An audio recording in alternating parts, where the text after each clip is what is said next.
You're listening to the Discussing the Resilient podcast, hosted by Aiden Smalley and William Reid, a competitive 40k podcast for the servants of Nurgle and the fallen 14th Legion. Tactics, meta-analysis, and all things Death Guard.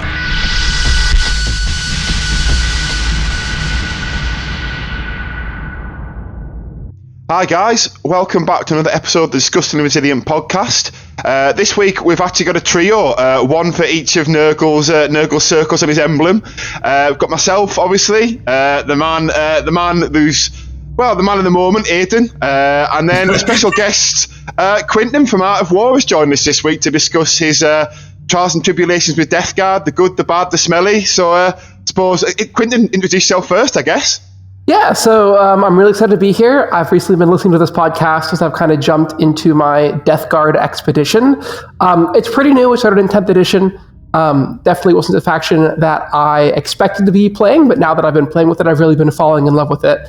And so I'm really excited to be on here. I've been listening to you guys a whole bunch lately. Just excited to talk about Death Guard. I am a coach and content producer at the Art of War 40k. We are a competitively focused YouTube channel, so most of my experience comes from playing tournaments and tournament games and things like that.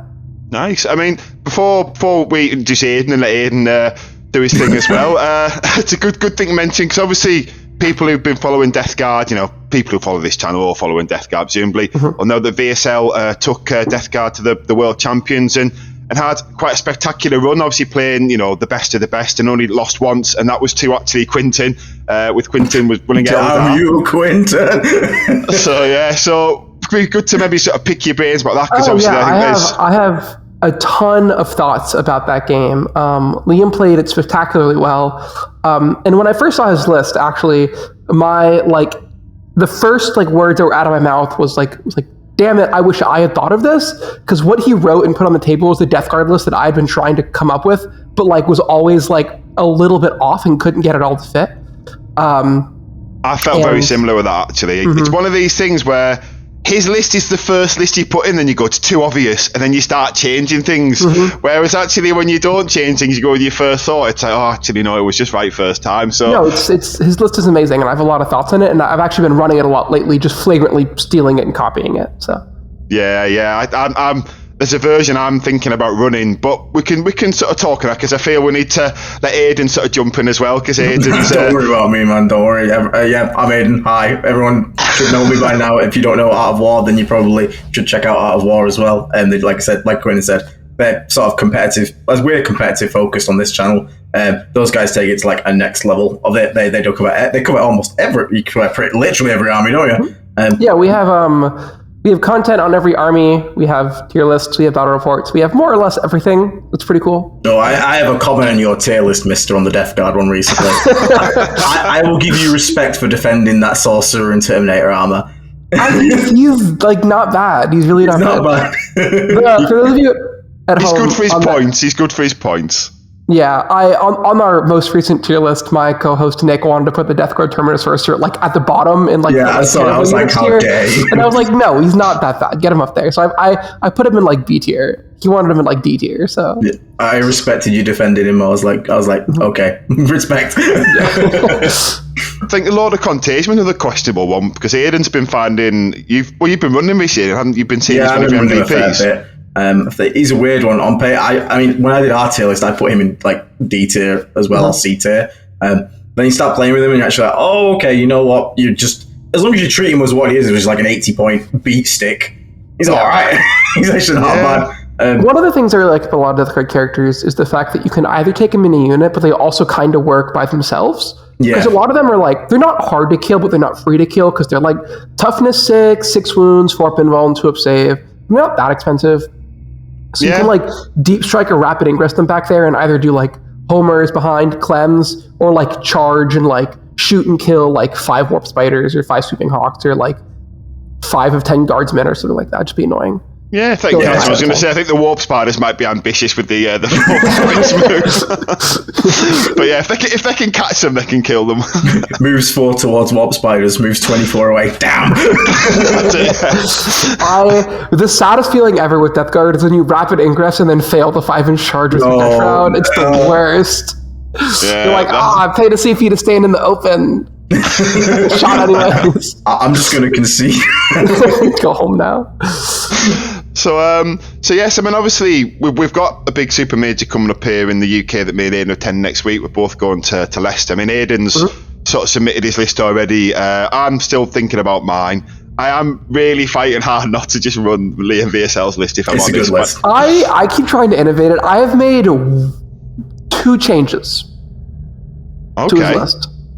So just before we get into the changes, let's just, for people that are listening, they might not know the list. Yeah. It's a very good point. We're being quite assumptive there, Aiden. So Liam VSL's list, which in my opinion, I think is probably the best Death Guard list. I've tried and couldn't find a better list.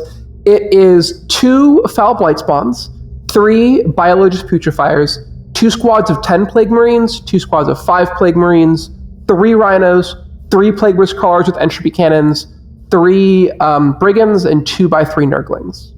The Plague Marines have a mix. It's like half and half shooting and combat. Yeah. Mm-hmm. Yeah, I feel the weapons on the Plague Marines, they're kind of quite up for sort of personal flair in the sense that was one of my changes. I really like the Meltaguns. The Plague Spewers, the anti-infantry plus flamers. I always forget the name of them and the other flamer they have. There's like 4 different. There's Belchers, Spewers, Plague Splits, and Spears, and it's like it's this is ridiculous. The hardest thing to learn in this faction is the names of the weapons because they're all the same. I feel like it's like they had like a chart. And it was like Plague, Death, Despair, like on one side, and then Spewer, Spitter, Belcher, and they just rolled dice to determine it. Spin the wheel every time you get a weapon. Yeah. I think those are fine. I don't love the Blight launchers, so I'm not a fan of Blight launchers. I don't think they've got the AP. Anemic. I actually like the bubonic weapons a lot. If you take the AP Contagion, they're actually pretty hard. But having some shooting is really nice because like sometimes you get really lucky with the Meltaguns with lethal 5s and you're like, oh, that's 2 wounds, and then like they fail a save and kill the Rhino or whatever free. See, with that list, because you've obviously innovated it a bit then, I'm not sure it needs a second Foul Blight spawn, but I'm thinking specifically for UK TC tables. My thinking is the second 10-man squad comes out, kills something, and then just stands in the open because there isn't a second bit of terrain to hide it in, and then just gets shot, so it doesn't really mean anything. That was my thinking, because I think Aiden's kind of... I like what Aiden does. I mean, I do it in my list, but I don't have the 3 putrefiers. Sorry, biology professors, whatever people call them. Yeah. Of splitting it, so it's 1, 10, and 4 5s, I think makes maybe a bit more sense on that terrain set. And then again, as soon as you put them into 5s, I think the second fight lasts... Doesn't matter on a 5-man squad, it's not enough to be meaningful. I'm not sure you need the 3rd Rhino as well, but I don't know. I'd say everyone running Aiden as well running 3 Rhinos. I'd ran 3 and moved past the Rhino good. Yeah. So in my opinion, it should be stated that Liam VSL's list was written probably specifically for the GW train, which is very dense. And it gives you these like very good staging points and boxes that you can move Rhinos up into and then get guys out. The 3rd Rhino is very good into Night Spinners and Whirlwinds specifically. It's quite good there. Yeah. So that's why you have it. They're also a relatively cheap option to run in the center and do like Cleanser Homers. If you add a biology professor to the inside the Rhino gets his guns. His gun is assault, so you can advance the Rhino and go and do an action, which I find is really cool. I missed that. That makes good sense. Yeah, the hyper blight grenades are like actually good. Yeah. Did you have the issue though where you're like, okay, I'm going to throw grenades? You do the strat, and you're like, okay, now I'm going to throw grenades. And like, run grenades. Like, no, gun grenade. I will say, shooting. Whenever I have to shoot a Plague Marine unit, it's so funny. Because they're like, okay, what are you shooting? I'm like, well, I have 2 Meltaguns and a plasma gun and 1 blight launcher and 1 plague spitter and 1 plague skewer and whatever the foul blight spawns plague flamer plague thing. Sprayer. Sprayer, yeah. I call that one a shit sprayer. Do you know that's what his law? That's literally what the law is on that. He's literally spraying shit out his gut. It's like, ugh, he's a grim guy. But yeah, there's so many random weapons in there. So, so you think the 3rd Rhino's essential then? Because the reason I really like it. One thing I also, I just recorded our Know Thy Enemy Death Guard, and one thing I talked about to my when you're playing against Death Guard is that the contagions, the fact that you're -1 toughness and you have -1 armor save, really skews the math on a lot of things. So like, for example, into Space Marines, 1 like single bolter is not that scary, right? Because you'd be hitting on 3s, winning on 4s into a 3 armor save. But if you're in contagion range, all of a sudden you're hitting on 3s, winning on 3s into a 4-up armor save, and that math is wildly different. So all of the like random eclectic weapons, the Rot Hail volley gun, the Havoc launcher and bolter on top of the Rhino. The amount of times I've took wounds off with that Rot Hail volley gun on like and stuff is just stupid. It's really good. Especially because basically like you get a lot more chip damage through. So Death Guard, one of those things where they're a lot like sisters in that regard. Where you look at the profiles on paper and you're like, this isn't that scary, but they're much greater than some of their parts because those incremental damage units that normally don't matter in other armies really do matter in Death Guard because essentially they're +1 to wounds, +1 AP. That's fair. Because the reason I was thinking this is the third Rhino, because I don't know if other people have tried this, but I always find when I was on them in my other list, which admittedly is a bit of a skew. So I found the turn one Rhino would be empty, and then it would just spend the rest of the game either pinned because they took bring it down so it couldn't come out and do anything, or it was just like this box that just kept getting in the way of other things. So I've found that if you put one within 7 inches of a board edge, because there's generally a bit of cover on the edge now behind your deployment, you can outflank guys into the Rhino. You just bring them from outflank straight in the Rhino. I guess it's definitely not FAQ proof, but I've had so many people check this. It's legit. So I mean, until a judge rules me common sense, until a judge sort of puts common sense, says I know it's written that you can do that, but common sense is stupid. I'm going to keep doing that. So that's, we've arrived to the battle, boys, in the Rhino. That's very funny. Yeah. The Rhino shuffle is something I've been doing a lot lately. And that like one Rhino gets blown up and the guys get out, they get back. So like, i.e. if you have 2 Rhinos and one gets exploded and you have 1 Rhino left, the guys inside that Rhino get out and move, and the guys that got out of the Rhino then get inside that one. Yeah, that makes good sense. Because I suppose in that list the Rhinos are pushing up the board, aren't they? You're not just in a corner, just literally flinging 5 guys up an objective. That's mine, but they're going to die next turn, which is kind of what it does in my other list. I think, like, my thought, broadly speaking, is that the Rhino as a unit is, like, worth 60 points, right? Like, if it was just like a solid, like, if you filled it with water and it drove around the table, it's, like, worth 60 points as a unit, right? It's, like, it's not hard to kill, but you have to put a real gun into it. You can't kill it with cheap activations. Yeah.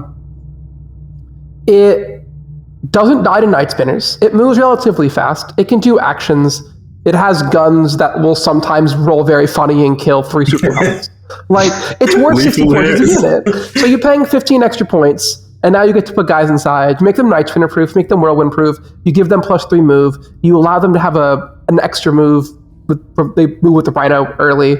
I think the Rhino is just a very solid transport. It's good in basically every faction. I think Death Guard Rhinos excel. One thing that Rhino's also really good at in Death Guard is being a mid to late game contagion vector.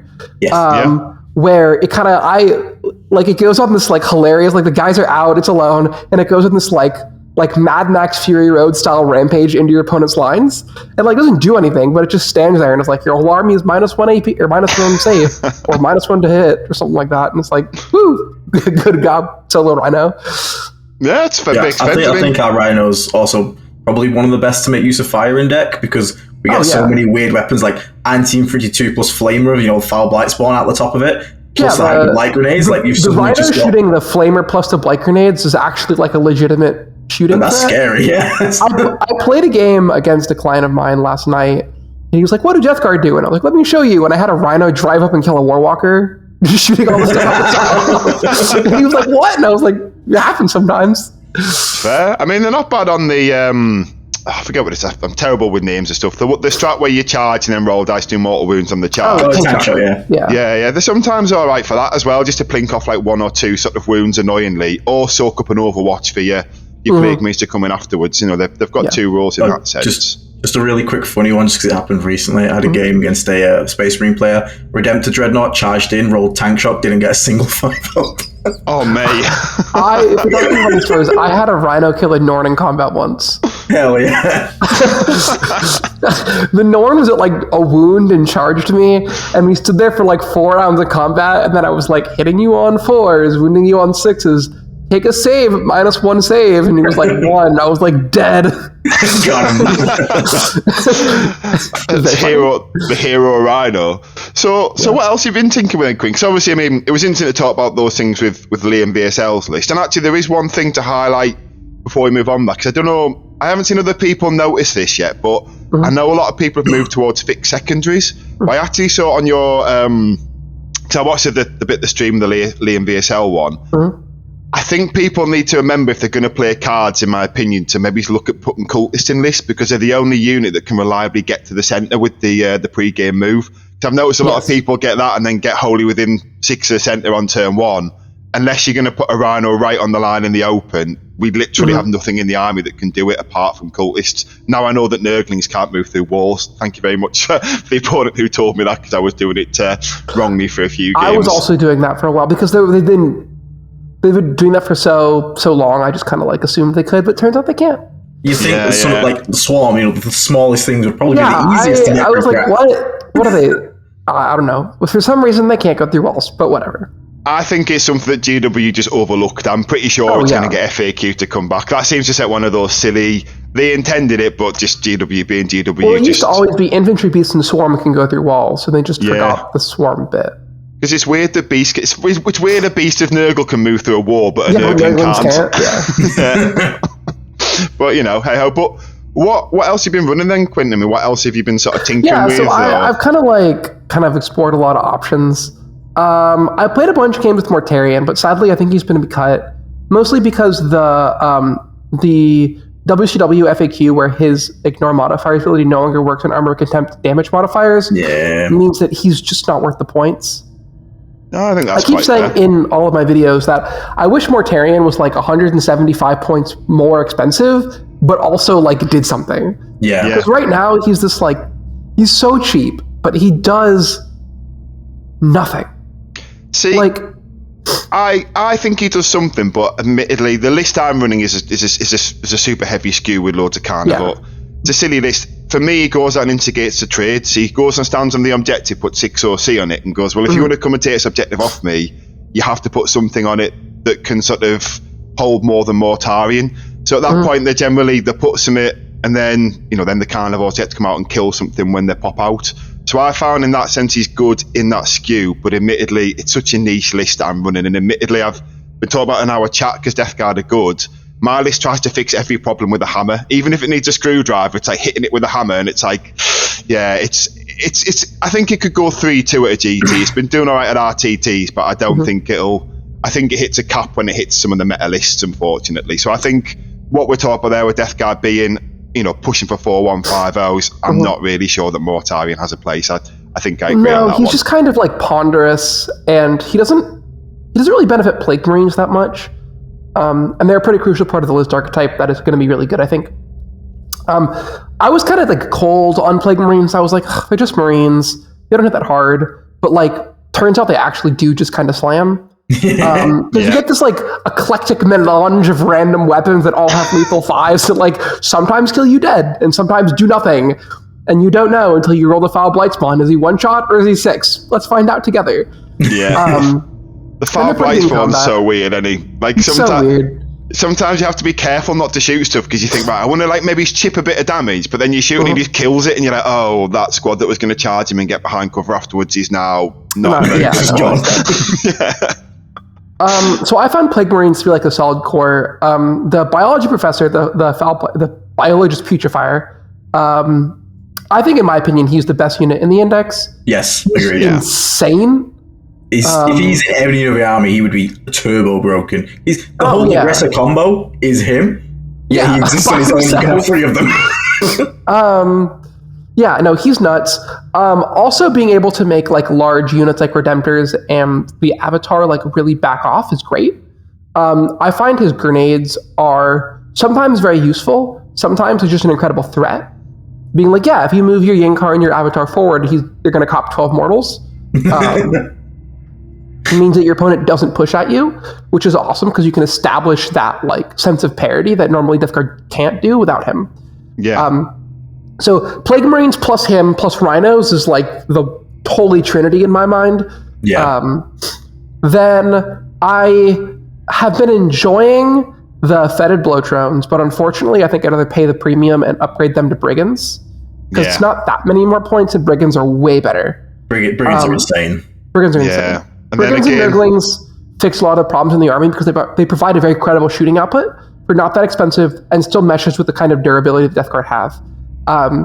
Also, we're like one of the only factions where our rule affects them. Actually affects them, yeah. Brigands love the extra AP because it gets melted to AP6. AP6 melt still makes me laugh. I know. Malaria's in cover. Okay, you don't get a save. Yeah, okay.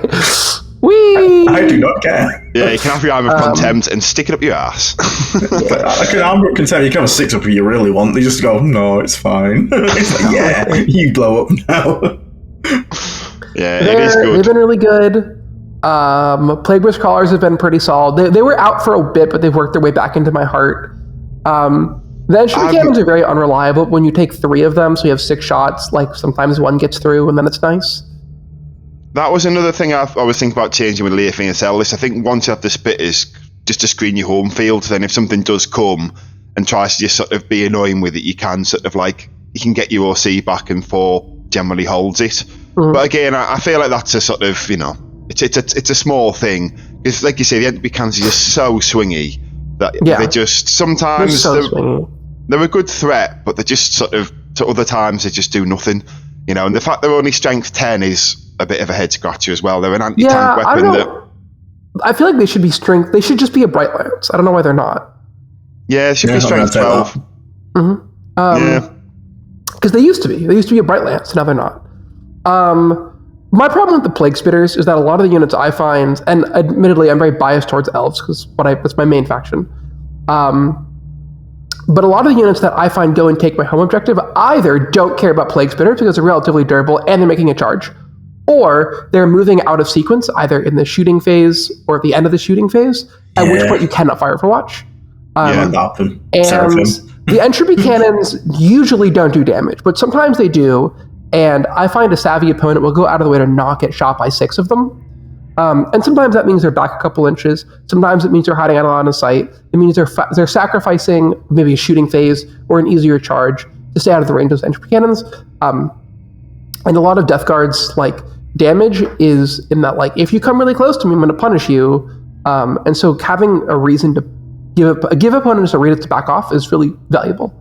Yeah, I think the entropy cannons they do have a weird effect on mental games with people. Yeah, because people even though they're not great, I don't know if people think they are, or if they're just, again, it's the natural thing of don't get shot, because that's the natural thing we're all taught is the best way to survive is to not get shot at all. Mm-hmm. So they ask you, where can your entropy cannons see? So you go, here, and then they avoid that. So it's more like a weird board control thing than it is actually shooting the damn things. Yeah. They're weird, but one thing is still... Go on. I've never found them to actually... I can't remember a single time they've ever actually done something. I think they always miss, or they always fail to wound, or my opponent always makes a save, or I roll a 1 on the damage. But having them is really nice, so... Yeah, I think the main thing I like bringing them for is just access to indirect. Just having access to indirect is the reason I take them. Everything else is like gravy. Yeah, it's not dumber, it's not a night spinner, it's not a whirlwind, but all I do is I'm just firing at stuff like scouts. That's all I use it for. Just anything that's a scoring unit, I'm shooting at that. Or if you drop something like, our Redemptor's lived on 1 wound, I might try and just chip it off. Mm-hmm. I also like the fact that Rhinos and Plague Burst Callers bait out Bring It Down. Because you can actually play the game. If you use your Rhinos just like a launching point, the Plague Burst Callers just shoot the mortars all game, and then the Plague Marines, or say you've got Brigands or whatever else you've got on your list, you can generally afford to lose the Brigands and give away 9 on Bring It Down, and maybe to get an angle and get an extra 3. But you can generally make it a bad pick, even though you do bleed it. You can sort of play around it. I find so. I quite like them for that reason as well. I think. No, I think it's a great point, is that a lot of the very competitive Death Guard lists nowadays are giving up both 20 on Assassinate and Bring It Down. So that's one of the reasons I don't like taking triple solo Terminator Sorcerer is either they're useless or you're giving your opponent 4 points. So having 5 characters a lot of times means you can hide one of those packages until pretty late in the game where they're not going to die. And then your opponent's getting an 8 or a 12 on Assassinate, and then maybe they're getting an 8 or a 12 on Bring It Down, and that's not a credible amount of points to win the game against your Cleanse Homer's package or whatever it is. Yeah, I think that's a good idea. So what other units have you been looking at? I suppose what other list archetypes have you been thinking about? Yeah, so obviously the Liam VSL or something in there is kind of definitely where my head is at in terms of what's best. I've tried like a vehicle spam list where I took like 3 Blight Haulers and 3 Blow Drones and 3 Plague Burst Crawlers and a Land Raider. I have to tell you, the Blight Haulers were the most disappointing things ever. I can't get into the... Like, people like... I've Don Houston tell me that he has great success. I love a load of people tell me they love him, they do great for them. Every time I've tried them, I've just been depressed. I had 3 of them, shot and charged an Armiger for like 3 straight turns and barely killed it. Mm-hmm. Yeah. I was like, what is happening? They're pretty garbage.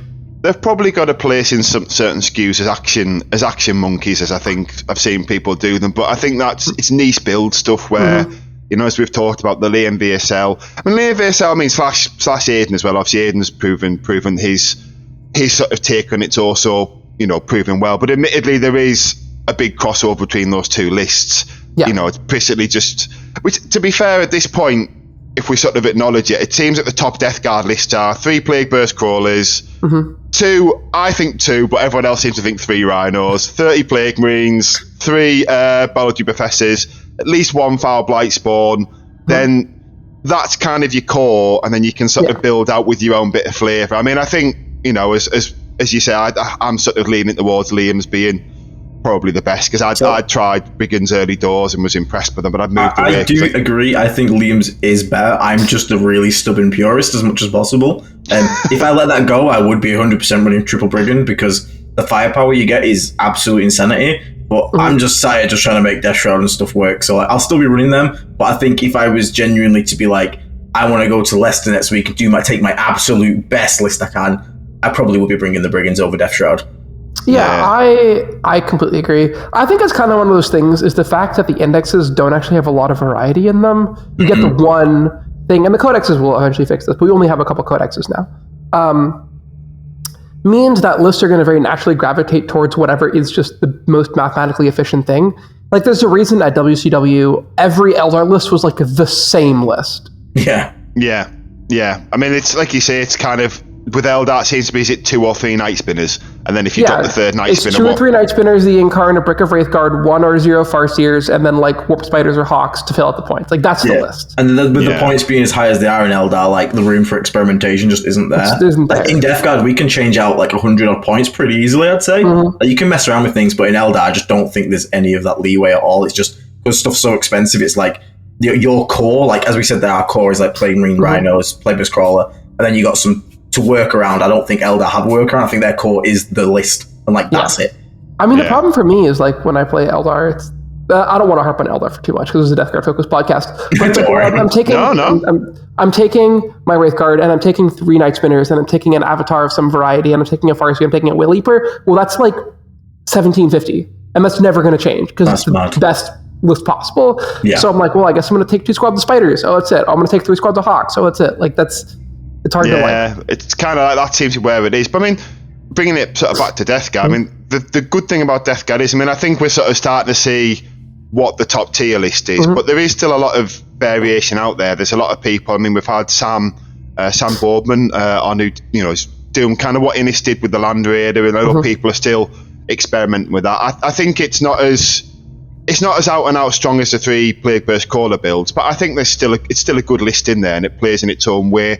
Maybe it's a 3-2-4-1 list, but sometimes if you'd have more fun playing that kind of list and going for that result. But admittedly, if you're talking about your 5-0 taking out a tournament, I think what we talk about there is your core, and then you kind of build out, what's your bit of flavour. Is my personal opinion on that anyway. I know I did actually run a list one time. We were doing like a practice weekend at the house, and it was like 12 Death Guard characters inside a Land Raider. It was like 3 Foul Blight Spawn, 3 Putrefiers, 3 Sorcerers, 3 Lord of Virulences, and like 1 Land Raider. I just drove into my opponent, got out, and then they all died. It was way better than I thought it was going to be, but not good. There you go. The pie pooper bus, that's what that one would be, I think, the Death Guard equivalent. Were you guys there for Nick's party bus idea? I actually watched the CSM stream. Yeah, I kind of I noticed that the Death Guard ones had kind of come afterwards, and I did wonder if they'd taken inspiration from that. Oh, absolutely. Nick and I have spent many an hour on the porch discussing Death Guard, because he always has like the zaniest ideas. He's like, what if we took triple Lord, triple Icon Bear, and Mortarion? And we have 3 18-inch auras that do mortals, and I'm like, Nick, or we could take 3 Brigands, and he's like... But to be fair, though, I mean, it's good that people have got that innovation. I mean, this is where, people like Don Hewson are really good to have as part of the Death Guard community. People who are willing to write a wacky list and put it on the table, even if it's a sort of like, for it not to go as well as, perhaps it does in your head or whatever. But it's for the fact we've got people who are willing to do that. It kind of helps the faction stop being as stale. Because I think there are definitely a few people in Death Guard that are willing to innovate, shall we say. Because we've had a few people on here, like Innes's list, was kind of a good example of that. Like a hero hammer, yeah. Yeah, but I think Death Guard are in an all right spot. I mean, the fact that Death Guard are in a right spot, because obviously you, Quinton, have got a bit of info on the new sort of Necrons and Admech books. I mean, what's your feeling on them in terms of, how they're going to play into Death Guard? I mean, we sort of talked a little before we start recording. Anything that you think might see list build changes or? So I think regarding Necrons, I think Death Guard are in a pretty okay spot. The Necrons are different. They're very different beasts than they were, so it'll take some time to kind of grapple with them. I think right off the jump, the Hypercrypt and Canoptic Court are the 2 best, and they play very differently than the Awakened Dynasty did before. So previously, Necrons were this very binary check. Could you kill Necron warriors? If you could, you won the game. If you couldn't, you lost the game. Now the faction is much less durable, but much more mobile. Or it does a lot more damage. I think I prefer that. Like, it was like, no offense to Necron players out there, but I really didn't enjoy playing against Necrons, not because of the army. It was just boring. Yeah, it was the worst. Yeah. It was like, okay, cool, I guess I lose because I can't kill your warriors. It's a bit like CK, isn't it? It's a bit of a stack check list. It's kind of like, if you can deal with this, then I can deal with it. If you can't deal with it, then, we may as well call it a win to your opponent now kind of thing. They're one of those armies. I'm glad to see that GW are sort of addressing that and making it a bit more... So it rewards kind of player skill, there's more decision making rather than I'm just going to walk and stand here, and then if you can't get it, I'll win. Can you deal with it or not? I think that Death Guard are probably going to end up shaping up pretty good into Necrons. I think Necrons are going to rely a lot on like surgical combat delivered an inch away if you're an Hypercrypt, or Wraiths. And in both cases, having access to -1 damage in combat as well as fight first is pretty good. Unfortunately, Wraiths, which I think is going to be the dominant Necron build, are beasts, not infantry, so a lot of the flamers don't work on them. But all of the like random... Oh, wait. If a character joins them, they will have infantry keyword. I forgot about that. There you go. There you go. That's why you listen to the podcast, guys. Tidbits like that. We'll work on Wraiths and stuff. So I think Death Guard are pretty good into Necrons. I have less experience with Admech. I think they're definitely just not that powerful. I think the Admech Codex is like resoundingly okay. Yeah, okay. So I think you don't need like a special plan. Like obviously, like still don't get shot by breachers. Those things hurt. Don't let them line up 50 Rangers Napoleonic style and deliver a rifle volley right in your face because you'll die. But as long as you play smart and play well, I think you're still going to do pretty good in Admech, and so you don't require any special like thoughts. So there's no sort of like meta shifting build you can see. I do not think Necron or Admech will shift the meta. I think Necrons might. Okay. It remains to be seen. My favorite of the new Necron attachments is Hypercrypt, just because teleporting 2 monoliths 3 inches away from your opponent is like hilariousness. I only had a chance to quickly skim over, I think, the Goonhammer article this morning on the Necron stuff, so I didn't see about the playstyle change. I saw the Canoptic one, I did have a look at that. That looks very powerful, straight up. But I think it's really good. I like the fact you said Hypercrypt, because to me that looks more fun. So the best strat in Hypercrypt is the Cosmic Precision, I think it's called, where you can deep strike in 3 inches away, but it's any Necron unit. So what you can do is you can like put a monolith down, then pull Scorpex in, then have the Scorpex charge an inch away. And it's hilarious. I'll blight spawn, add to cards. Yeah. Additionally, I think a lot of Necron builds are going to rely on, like, if the monolith runs high toughness, then infall, and you're like, grenades. Okay. So I think you compatibly kill them. I think if the wraiths hit you, they're strength 6, AP 1, damage 2. And they're going to have a hard time controlling objectives because they're not going to have a lot of shooting, and you can put Plague Marines on 2 of the 3 center objectives and be like, well, I control 2, so you're not going to be able to activate your Paramatrix. Now you don't have rerolls. Now you're hitting on 4, strength 6, AP 1, damage 2. I fight first because I have a Foul Blight Spawn. You charge me, I don't care. Then when you go to swing at me, you hit me on 4, so I'm pop -1 damage. So your strength 6, AP 1, damage 1. Yeah, that point. 24 attacks, you should get 12 hits, becomes 8 wounds, becomes 4 failed save, kills 2 guys, you don't care. Yeah, like you kill off your 2 gun guys, and then you're just like, okay, time to swing back. I'm gonna pay a CP. It's infected objective marker. Here's sustained hits 2 on every 5 up. Bye. Yeah, I mean, I suppose that's kind of good then that Death Guard aren't going to sort of instantly get pushed out the meta, because I suppose every time a new book's released, there's always that worry that certain factions are going to instantly just start struggling. Mm-hmm. So you don't really feel... Just a quick one. So it's not to say Death Guard focus this, but I just want to sort of, because obviously you work with this all day, this is literally your job. You've had obviously the 4 codexes now that have sort of come out. Just more of in a general sense question, how do you feel like GW is doing on the sort of... We saw last edition there was a very big power creep. Do you reckon they're doing all right so far and keeping stuff in line? Because to be honest, when I first saw the Marine decks, I thought, oh god, here we go, Ironstorm, everyone's Ironstorm. And don't worry, everyone is Ironstorm. But having played against it a few times, it's not actually as oppressive as I was worried about. You can deal with it quite easily. Grenades, lol. And Tyranids, again, seems like there's a good core build, but nothing, again, felt mega oppressive. Although I did not like having 20 gargoyles strung out across my lines turn 1. That was annoying. But have you played the 100 gargoyle Endless Swarm list? No, he had 1 unit. That was just the worst. Oh, please don't make that thing. It does that every turn. And they come back to life. It's obnoxious. Wow. I'll put money on in the UK Manny Team was the first person to handle that list. I'll put money on that. The moment that Chris Cultus gets nerfed, he's gonna... Yeah. That's the next thing I can spam.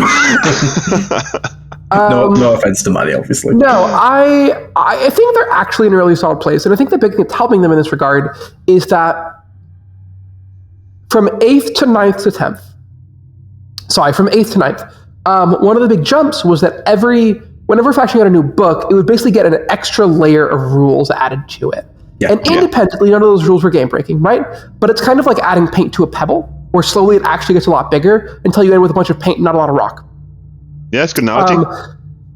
So you'd have these units that were fine, but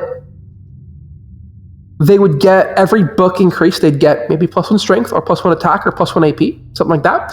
And then you'd have a chapter tactic rule and a detachment rule, and maybe there was some kind of extra book rule. So you'd have 3 or 4 compounding layers of buffs. And it would mean is you would turbocharge these relatively ineffectual units to be able to do credible damage to much larger effects. I think the biggest and most poignant example of this in 9th edition was Dark Eldar Witches, where by themselves they're fine, but you could add a bunch of layers of buffs, and all of a sudden they would hit super hard. Punch way above their pay grade. And now in 10th edition, a lot of those extra rules have been stripped back, so you have just what's on your data sheet and 1 detachment, right? You only have access to 6 stratagems, so you can't kind of combine the best elements of different parts of the book. You get whatever your detachment gives you, which is 1 fairly banal rule plus 6 pretty credible, pretty good, but fine stratagems, and then maybe 4 enhancements. And that's all you get. So I think it's much better, just when there's not this like compounding effect that they had previously. And 10th edition's index change allows them to do a hard reset and get rid of the most egregious offenders of 9th edition. And obviously, they were very quickly overtaken by the most egregious offenders of 10th edition. But GW has shown, in 10th edition at least, a great willingness to change dramatic things. The most recent balance update was, in my opinion... Death Guard. It was the best balanced data slate we have seen ever in terms of where we started to where we ended. The game went from being like terrible to actually pretty good in a single rules jump. And so I'm hopeful that even if the codexes will come out fine, and I've seen 4 so far, and they've all been pretty great. None of them seem like trash garbage tier. None of them seem amazing. Unfortunately, that's a lot of times what it means is 1 detachment's really awesome and the rest are garbage, but such is life.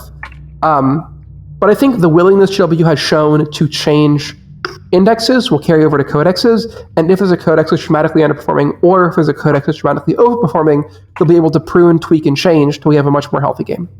Yeah, I think that makes sense. I mean, my personal opinion is on the codexes. I think I agree, they're doing a really good job, but I think we're really going to tell, because the roadmap to some extent, these first few ones would have presumably been written around the same time as the data cards, and they'll be kind of in place, with just some more detachment rules. I think once we get to the end of that and they start writing new books with new redoing, I think this is where we'll see if GW have learned from the lessons, or if it's just going to be 9th edition all over again, where everything just has all the busted stupid rules, and you're like, all right. I'm quite hopeful. Me too. Yeah. I think one thing that you made a really good point, interesting, is that the further we're getting from the index genesis, the less and less similar the datasheets of the codex are to the index datasheets. Space Marines and Tyranids, they were like the same. They were like 3 units changed. Yeah. Necrons and AdMech, there were a lot more changes. I have no idea what's going to come afterwards or what those datasheets look like, but I'd be willing to bet the further we get, the more changes we're going to see. Mm-hmm. Yeah, I hope so. I mean, I don't know. I mean, everything at the moment, at least at the top, seems like, with the exception of, unfortunately, Eldar, I think, Quinton, I think Eldar need rewritten, because if they keep doing points, we've talked about this on previous episodes, they're going to end up, they can't play the mission. The problem is the Fate Dice and Dev Wounds interaction. I think, unfortunately, they're going to have to change something there, either how Fate Dice work or whatever, to really balance them. Eldar are going to have the same problem Votann had at the end of 9th edition.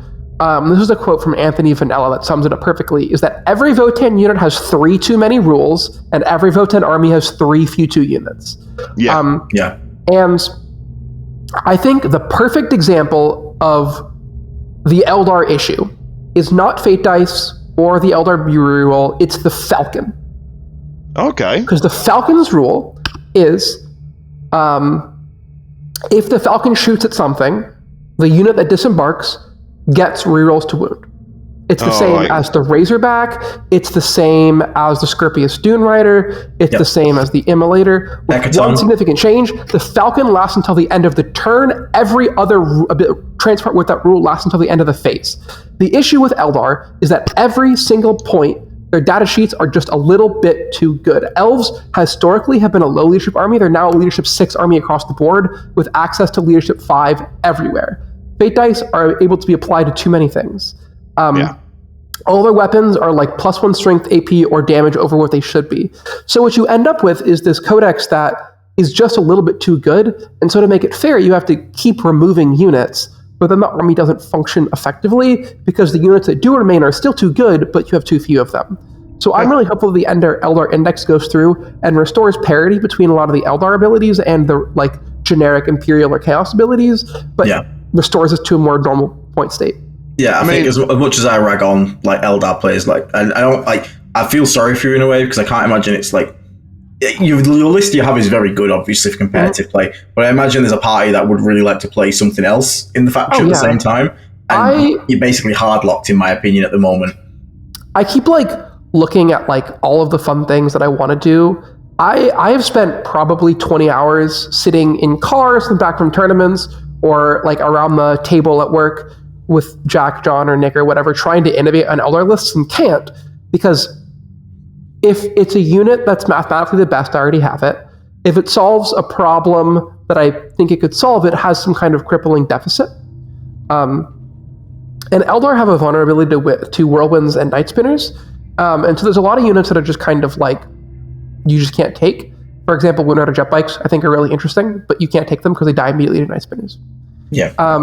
I think going back to Death Guard, I think Death Guard are kind of a really interesting faction because a lot of those problems are seen similarly, and that's one of the reasons I don't like Terminators, is because I think Terminators die to interact too quickly. Yeah, and the 4-inch move is painful. I mean, 4-inch move without the ability to increase that. And that's one of the reasons, unfortunately, I feel really hard locked to Rhinos. I'd be interesting to see what you could take if you could take 60 plague points, no Rhinos, but they die to Night Spinners way too fast.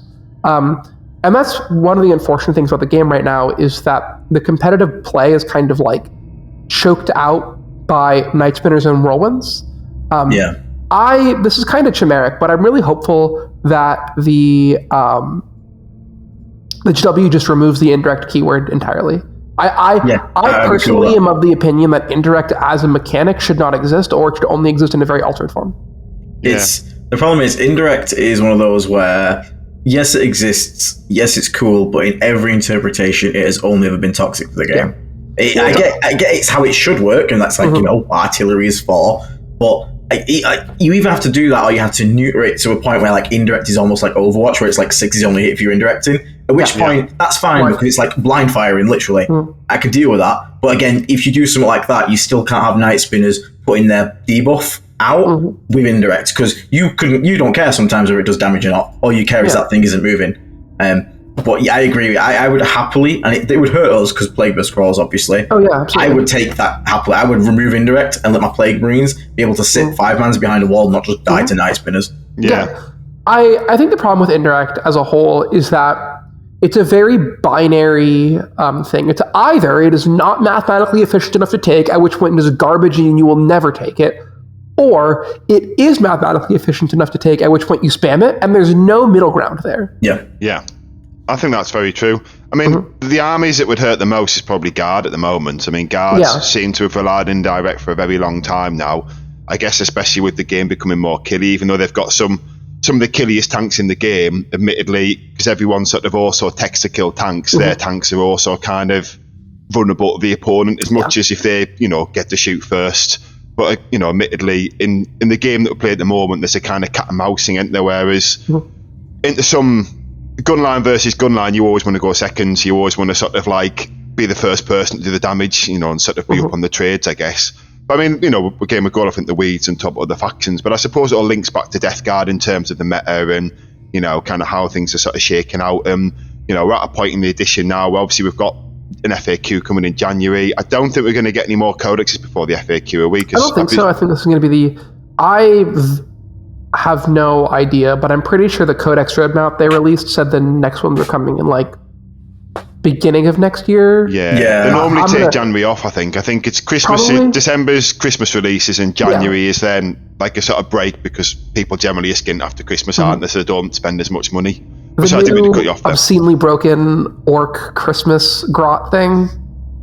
Is it broken? I've not seen it. So good, dude. It's Is it actually got rules? So it doesn't actually matter, but it's like so obscene. It like walks up to you and does like 6 mortals, and also is a lone op for 40 points. Yeah. I'm glad it's Legends. I mean, talking of Legends, this is something we've griped about before, but why did Death Guard lose Possessed? Like, Possessed would have made they're the unit that Death Guard need, a fast-moving 3 wound with a 5 of invuln. Death Guard Possessed would be awesome. Also, Death Guard Forge Fiends would be great. Yeah. Well, we've never had the Forge Fiend, though. So the Forge Fiend, it would be great, but the Possessed, because they got taken away just after they actually released models for the Possessed as well that were new. I didn't get it. I was like, did GW just not want to sell them to Death Guard players? Because the Chaos Rhino's not specific to us either. We're allowed that. They have been. If this faction didn't have access to rhinos, it would be way worse. No, don't you take my rhino. It would be sad. Do you know? Okay. There's a very funny American comic called, I think it's XKCD, and one of their more famous panels is like, it's about like the structure of like the internet, and it's like basically a bunch of like blocks piled up on each other, but it all rests on one tiny little like thing at the bottom. And I feel like you could scratch out what it actually just says and be like Death Guard Rhino, the entire faction. Just balanced on it. Yeah. Oh man, yeah. Do you know what? That's probably quite true. I think throughout the last edition and this one, because I think 8th edition it was kind of demon engines and you got the speed from them, but then walls became more of a prevalent thing. People sort of improved the terrain in 9th, and then that kind of killed it. For example, in the UK, we have so many ruins that you can't really run the demon engine lists functionally. Whereas I get the impression, do you still have a lot of player place terrain tournaments, or people moved away from that? Very thankfully has been really phased out. So the company that was very prominently doing that was Frontline Gaming, and they still do it to some extent. I'm sorry, but a lot of the big tournaments have been following more the Leviathan tournament pack here. So in the US, we basically exclusively use the GW layouts. Okay. It's very we never strange use them hardly. Yeah, we don't use them in the UK, and I really want to try them. Like, it looks actually quite interesting because obviously I watch it on like War Games Live and whatnot. Obviously, you guys play sometimes, and it looks very different because I sometimes find UKTC lacking on terrain, especially because we don't use area terrain pretty much at all. Like, it's just L's. I played on Glasshammer terrain at the last event. It's a Glasshammer, wasn't it? Yeah. That was interesting because again, they all have the large bases on the terrain. So there's a lot more like where I normally won't be able to like deny line of sight. I actually can because of the obscuring rule. So that was quite interesting to try. I'd love to try GW terrain. I just don't know why it just never really took off here in the UK. It's very interesting because a lot of like how good it is depends on which particular layout you play on in regards to which map you play on. Okay. Yeah. Because sometimes the one unfortunate part about GW terrain is that the person who goes first gets a massive advantage because there's a bunch of staging points in the center. But it means you either have to be relatively far back or in the center. Like, those are the two places you're safe. So if you go first, you push up, you're now safe in the center. If your opponent pushes up, well, they're pretty close to you and you just kill them. Yeah. So, yeah. I like it, but unfortunately terrain kind of, there's no, like, if you have like your deployment zone kind of like the midpoint and then like that very center no man's land, there's a lot of terrain in your deployment zone and a lot of terrain in that like no man's land, but there's not a lot in the like mid zone. So you kind of have to like run across like a more exposed area to get there. Yeah, I mean, most of the UK terrain sets have got like a big open no man's land where it's literally once you can deploy quite well in your deployment zone and then sort of like move out. And there's some good staging points to throw things onto middle objectives, but generally you get one of the no man's land objectives you can hold in cover, one of them you can't. So each player kind of gets one. So it's kind of like, it's a bit weird, which is why when we're talking at the start, Liam VSL's list to go sort of loop back round as we sort of approach the finish, I guess. I don't know if the second 10-man Plague Marine squad works as well on our terrain sets because one of them can hide and then the other one comes out and fair play, it'll smack. But then the following turn, it's kind of generally stood in the open and things will just shoot it rather than charge it. It's my opinion on it. I mean, I'm sure some people will. I'm sure there'll be people running it cookie cutter at Leicester, so we'll get to see me myself possibly being one of them. To be fair, so talking from preempting things, but yeah, I mean, obviously we said we'd try and keep this one to an hour. I know Aiden's, because Aiden coaches for Vanguard Tactics as well. I know Aiden's got to go off and do that, and I know Quinton, you've probably got things to do as well. So the last 10 minutes, it's like 2 new characters just dropped. Crazy. Yeah, I also have an internal USA scrim game against Brian's site. I have to go play the Eldar Mirror. Nice. Okay. Yeah. So I was going to say, as we sort of around that, maybe it's the last 10 minutes or so, are there anything sort of, in general that people sort of want to sort of drop in as random points or sort of, anything that people want to sort of bring up in general? One thing I wanted to ask you, Mr. Quinton, is obviously you're known as an Eldar player primarily. Yes. Death Guard is not Eldar. It is they're the furthest thing from it. So my question to you is, why Death Guard? Okay, this is actually kind of a funny story.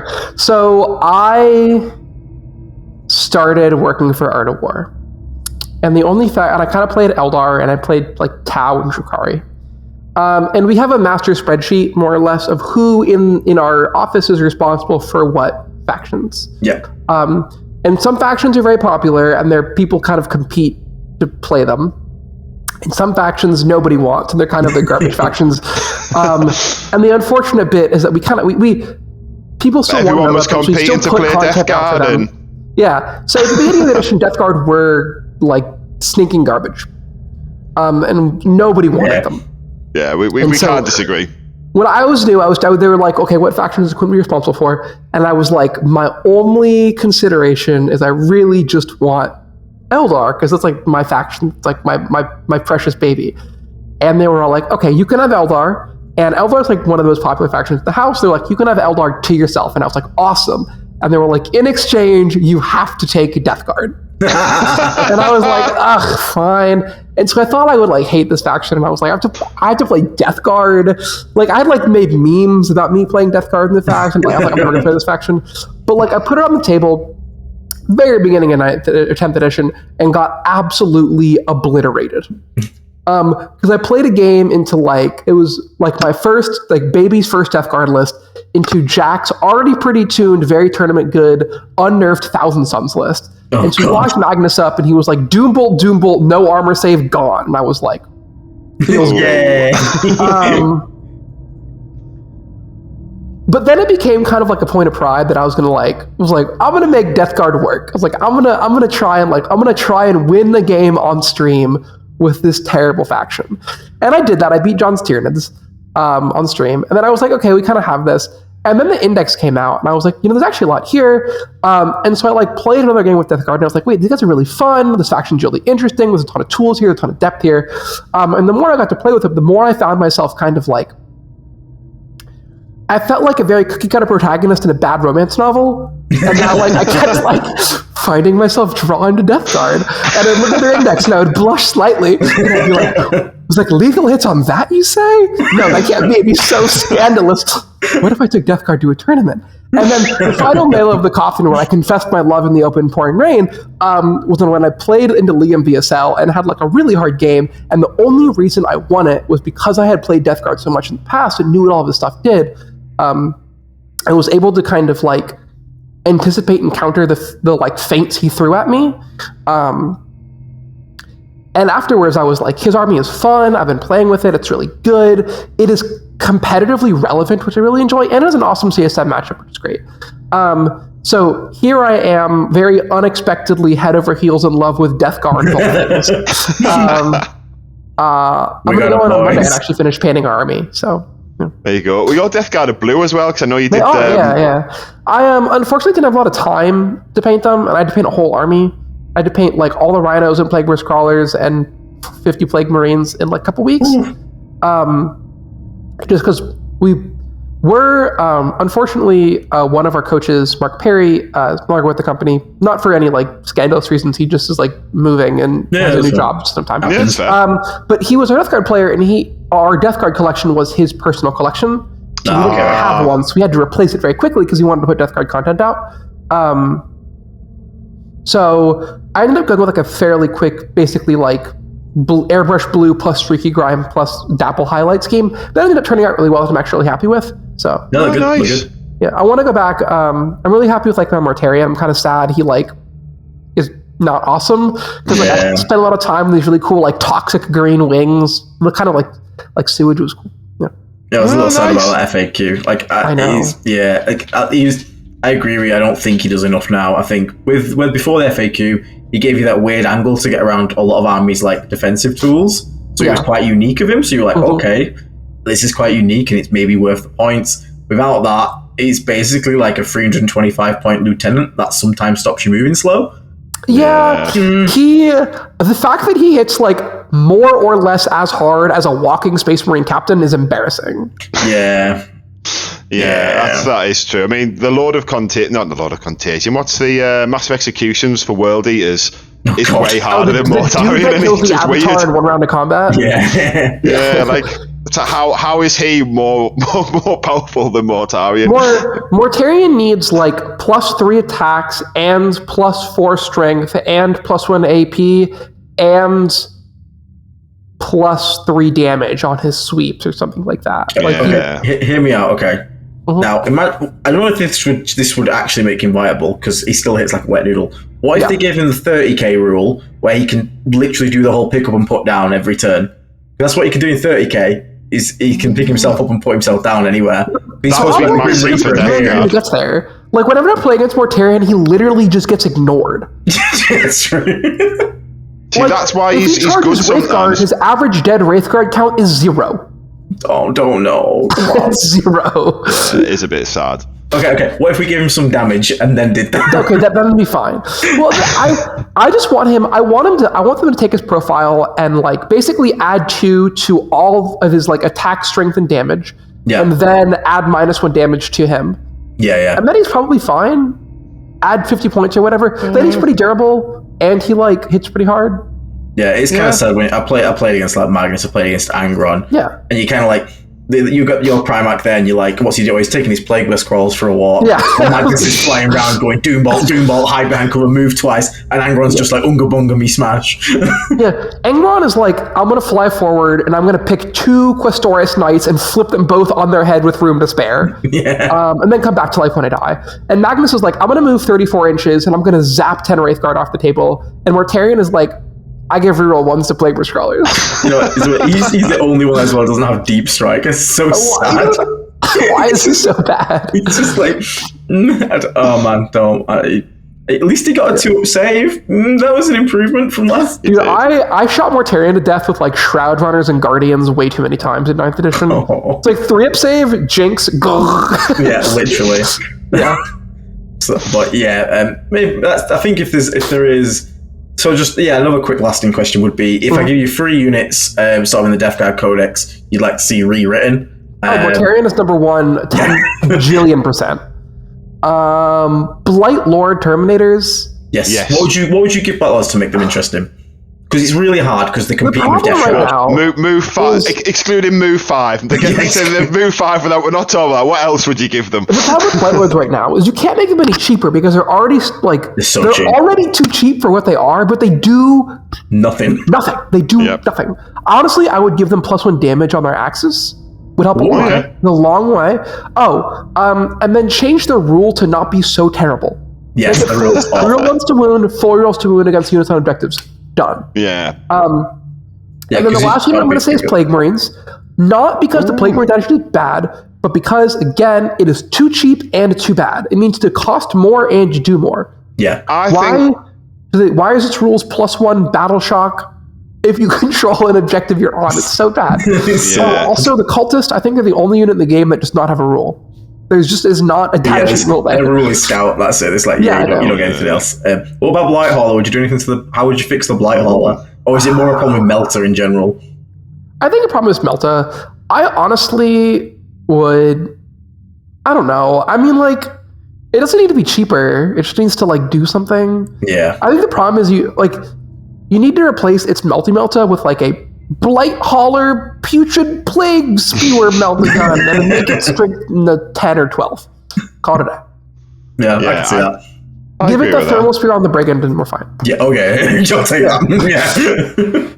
Yeah. So, here's a question as well, then, because Death Guard have started winning stuff. There is people online calling for nerfs, which I don't think are needed at all. But the only thing that I think, if you were to sort of buy into some of the stuff I've seen people say, I think if we were going to change them, make Plague Marines 90 points for 5, and I think that fixes it there. I think the extra 10 points, the 60 points, you always lose something. But again, I don't think it's needed, if I'm honest. I think Death Guard are fine. I think Death Guard are like the platonic ideal of a fine faction right now, and they have a build that will win and is solid and can compete with top armies, but is not oppressive by any stretch of the imagination. Yeah, played well, it loses. It's an army that, you can win events with it, as you guys have seen firsthand. But has serious flaws. It has strengths and weaknesses. It's fine. Like, I think Death Guard are perfectly fine. I don't think they need to be buffed or nerfed. I think they can stay exactly where they are, and we're good. I would like to see a lot of internal changes, but I think in terms of external balance, I don't think we're... I agree. I mean, that's what I was trying to say. When I say played well, I mean the opponent playing well. Death Guard loses. There is a real player skill element to the people who are winning with them. It's not like a meathead army where you put it on the table, switch your brain off, and like we talk about the Necrons 21. I know not everyone who plays Necrons does that. The people who do well do more things than that, but that's a kind of basic. Anyone who sort of has 20 Necron warriors I'll advance them there and stand them there, and that's kind of half the strategy done, kind of thing. Whereas I think there is an element of that with every faction. For example, making sure you play burst callers, shoot the right targets is, some people would say it's harder than others, but it's still like a fundamental of how it plays. But I don't think Death Guard are busted at all. I think, if we talked about change, I think CSM could definitely do with a few more points, and they're probably fine. Orcs, maybe there's a few more points correction, probably fine. I think those two factions just got too many units that kill. I think if we talk about with Eldar, they need to look at Fate dice. But I think on the whole, the game's in a good spot, and I think Death Guard are well positioned in it. But I don't know. Do you guys have anything else you want to sort of to add then, or anything that you want to sort of? I'm good. Like I said, I'm probably going to have to jump Scoon anyway. I have a small plug in that. Plug away. Just super real quick. If you're interested in hearing more of my thoughts on Death Guard, if you want to talk to me personally, if you want to watch all of our videos, you can check us out on YouTube at The Art of War 40K, or you can subscribe to the War Room, which is our premium video service thing. We have a bunch of stuff in there, including everything put on YouTube, and basically twice the content. Put out 2 battle reports a week that are competitively focused, tips, tricks, all that kind of stuff. There's a 3-day free trial going on right now that you can find at thewarroom.vhx.tv, and a half off for Black Friday, which I think is still going on. Nice. There you go. Yeah, if you just Google Art of War 40K, you can find it out. It's pretty cool. Yeah. Nice. And then Aiden, I guess you've probably got something to plug as well with what you're rushing off to do, sort of keeping it. Don't worry about that. I plug my stuff every day. Don't you worry about that one. Yeah. Nice. Yeah, it basically just we have our War Vanguard Tactics, the American version and the English version, pretty much. So it is really. That's it. Yeah. Pick which one best suits your geographic What accent location. do you prefer? But it's been great to have you on though, Quinton. Thank you. We've really enjoyed that. I really appreciate this. Thank you. We'll probably get you back on at some point. I mean, Absolutely, obviously. Yeah. I have a full confession to make. Okay. I'm like 75% sure I'm going to take Death Guard to LVO. Yes. Ooh, okay. Well, we might do an LVO special where we did with the LGT, where we kind of had people who did well there. But maybe with that one, maybe we'll do a preemptive one. Maybe we'll do like a little half-hour interview with yourself, maybe Dawn, maybe a couple other prevalent Death Guard guys. I'm still not like 100% sure. I might take Eldar, but the problem is Triple Night Spinner is so boring. Yeah. I'm just like... Will the Balanced State of Slate be out before LVO or not? Do we know? I have absolutely no idea. If the Balanced State of Slate does come out, I'll probably take Eldar, because I'll take whatever the nerfed Eldar is and run a bunch of like Falcons full aspect warriors and have a good time and go X and 2. If it doesn't, I'll probably take Death Guard. Well, if you do, give us a quiet message. You know, obviously we'll record the episode and we will wait until this to make public before we post it. But we'd love to get you on and do a preemptive I'm not super talk big on the whole like secrecy list. Like you can talk about even if before lists are posted, I'll tell you what I'm running and we can do it. That'd be cool, man. Yeah, wicked. Right, guys. Thank you for listening. Yeah. Thank you very much. Thanks for having us on, Quinton. So I suppose that's it for now, guys. So as me and Aiden have got an event next week and we're going to Leicester. I don't know if we'll get a chance to do an episode before then, or we'll do a bit of a deep dive, but we'll definitely do a live stream afterwards. Aiden, is there any content you've got coming solo-wise before we close it? So just yesterday went up a faction fundamentals for deployment tricks. Talk about staging points, as Quinton said before, stuff like that. Also understanding aggressor and defender matchups, etc. like that. We've also got an episode coming up next week after this one probably goes live for the next Perfect Plague 4, which is going to be a Tyranids episode because that's what the members voted for. So Tyranids is going to be. It won't be covering the entire thing because 6 attachments and how to beat every single one of them will probably take like 8 hours. So it'll probably be the most 2 prevalent, which is probably going to be... What would you say the most 2 prevalent are, Quinton? It's probably like... For Necrons or for AdMech? Sorry, for NIDS this one. For NIDS, it's Vanguard and... I couldn't remember. It's kind of 3. It's Vanguard, Invasion Fleet. Yeah.